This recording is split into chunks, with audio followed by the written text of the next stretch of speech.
Putting God first can be difficult. What can we learn from Peter that will help us put God first in our lives today? Peter was one of the oldest disciples Jesus called. He was determined and reliable. On a stormy night, Jesus appeared to the group as a ghost, walking on water. Peter was the first to speak out in his desire to be with Jesus, even if it meant jumping out of the boat and walking on water. Putting God first seemed to come easy for Peter, until he almost drowned. As Peter walked, he doubted. As he began to be engulfed by the water, he must have felt the shame of public failure. He was the one who had asked to come to Jesus, but then everybody witnessed his failure.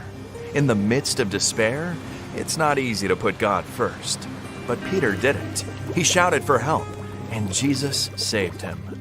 This story repeats itself. Jesus is arrested and crucified. Peter had promised to be next to Jesus no matter what, but Jesus warned him of his betrayal. Peter wasn't afraid. He was ready to die for Jesus.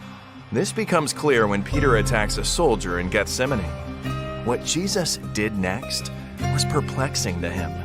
Jesus healed the man and said he didn't need protection. What could that mean? Peter was ready for conflict, and Jesus rebuked him. He followed Jesus from a distance and denied knowing him 3 times that night, just as Jesus predicted. Peter had failed once again.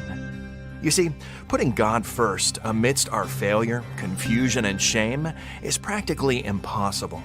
It's only through God's power that we can accept God's forgiveness and start again. Later, Peter would become an excellent leader as Jesus trusted him again and again. Perhaps you've been unfaithful with returning your tithe and giving your promise in the past. Perhaps you've failed. Putting God first means asking for and accepting God's forgiveness today. It means starting anew to trust in God with your finances. Peter put God first. His example compels us to do the same.